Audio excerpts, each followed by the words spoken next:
we go. Wrapping our minds around the possibility that something that we've been told is a vaccine could possibly be doing massive levels of harm, which is absurd because obviously many vaccines have not gotten past trials on the basis that safety signals emerged. Others have been pulled from the market after adverse events signals showed that they were unsafe. So they're not inherently safe products. And I think it took many of us some time to get past the idea that effectively anti-vaxxers were free riders who were getting the benefit of other people's taking a small risk and being vaccinated. They were getting the benefit of those people's immunity, which in fact is, I'm certain, a part of the phenomenon. What? But others... What? What the fuck? Riders. Oh, that's low riders. Never mind. He's certain that's a part of the phenomenon? How does that make sense on any level, especially from a so-called scientist, that anti-vaxxers are benefiting from the immunity they're getting from the people who were willing to take a small risk and get... Please make that make sense. I need that to make sense. I think that mind control he's been indoctrinated with and trying to perpetuate is that we are responsible for other people's bodies.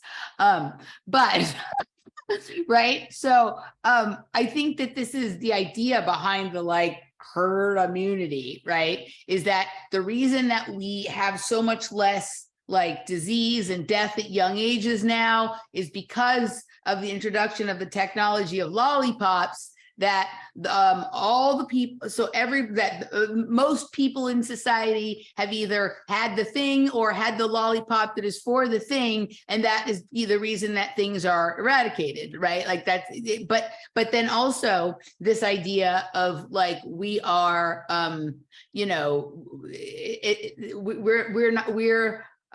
what we decide for our body affects everybody else's bodies. And that if you are, I mean, this idea that like we're like hobos on the vaccine train, right? And he's certain that that is true. I'm just like, his handlers need to get him straight on that one. That was, I think he went off script a little bit. Almost like, and you can see him measuring his words so carefully. I'm sure that it's true to at least a small degree, right? Like what is the delicate balance? How much bullshit can I serve out and how many drops, just a few tiny drops of truth in the otherwise like, liquid pile of bullshit that, Totally. All right, next one.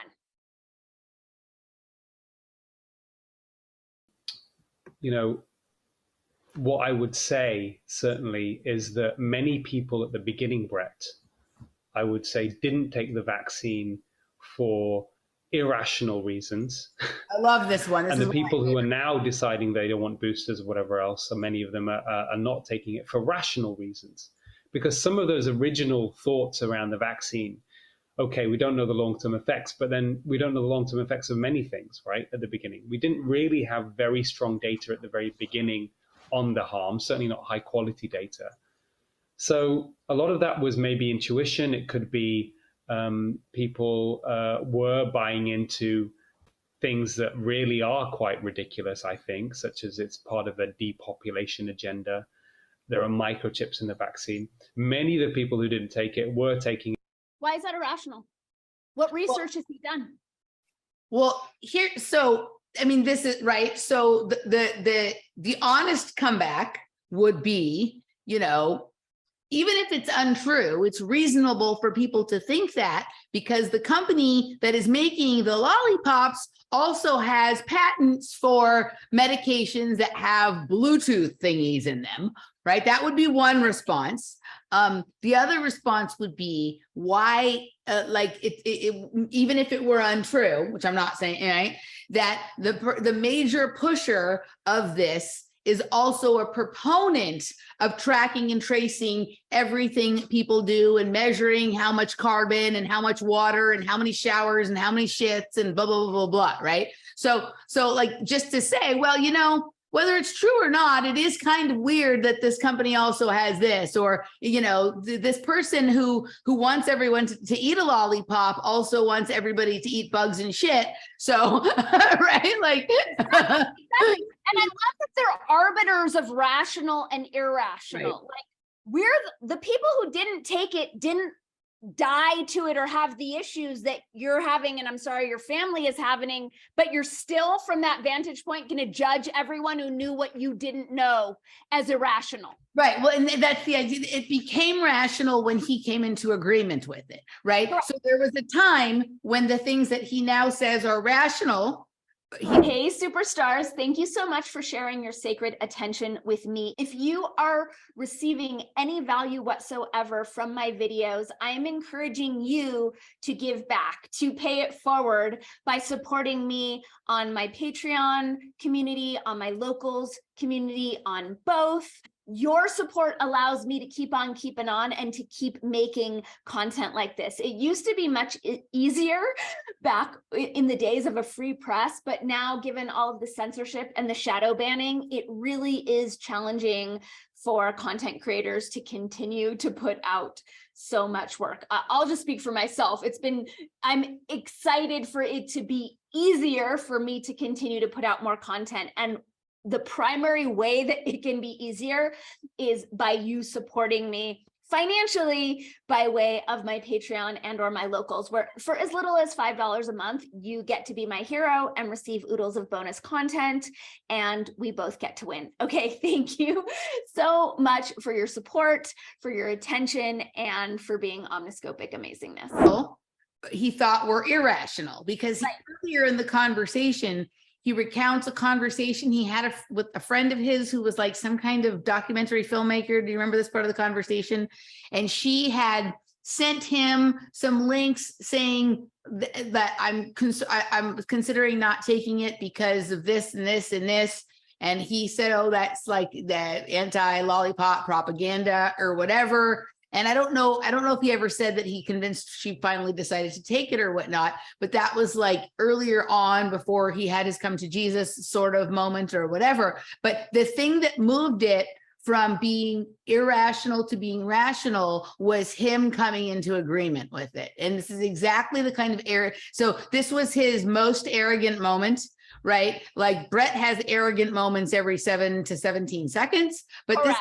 This guy held out until 3/4 the way through the interview to display that, right? And so like, this is the crux that of all of these people that do this stuff and have these positions and whatever it is that it is their moment of awakening that shifts the entire thing from like normal to a conspiracy or irrational to rational or whatever.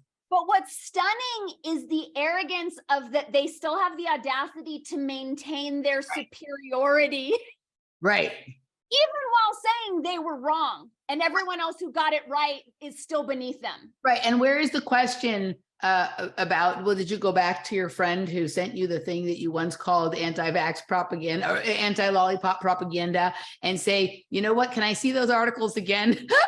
Right? Like, where's that part of the conversation? And so that's the whole, it's always the gliding over that. And that was my point, which when I brought this up, you were like, you're funny that you think that people are honest or whatever. And now you're saying sort of the same thing, right? And that's the whole thing right here is that like, where is, and this is how we'll always know, like, but I'm sure they'll begin to address this now because we said this, how we always know that it's part of the op is there's never that, right? Like there's never the, like, you know, let's go find someone who was rationally taught, not right, bad choice of word, calmly, not hysterically, calmly, but broadly talking about not only all the things that we now agree with, but even a few more that maybe we're not quite there with yet, and ask them how it is they knew that this part that we now agree with was right and that the other thing was wrong, and how does that correlate to the rest of the things that they're saying that we're still not on board with? Where's that conversation, first of all, right? So where's that one? Humility, which they don't have access Correct. to. And this is this goes to everything. And this is going to be the main points in the thing with John Brisson and with you, but this is here. And this is how we know is that there's this soft spot that certain people have that they can be totally steered from. Right. And that spot is arrogance about how smart they are, and that they, no matter how many times they've been proven wrong, there's always some people that they're much, much smarter to, and therefore they should be elected or nominated or boosted to the front of the room to advise the few remaining, you know, whatever that about how they should live, about what they should do. Like the amount of importance that is placed on being qualified to converse about these things on YouTube without being censored. Remember when Brett said that? Like, there should be an elected group of people who can speak for everyone else on YouTube and not be censored, but the ones that don't have the papers, they can still be censored, right? Like, I read that, the Tristan Harris interview. So, right? The best. Like such an indication of his true colors, that if I had to pick one piece, I would advise everyone to watch that interview with Tristan Harris and be appalled. Think of how many of these people have been run through his podcast. Remember the whole thing with like trying to promote the idea of the unity party and trying to get a person from the right and a person from the left to run together and then agree. Like every time, like it's like a constant checking to see which version will go over right now and which they're like a public temperature taking up. 100%. It's like a COVID testing station on, you know, it's like there's like a COVID testing.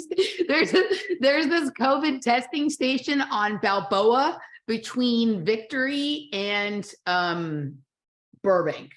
Okay. It's like at the parking lot of the park.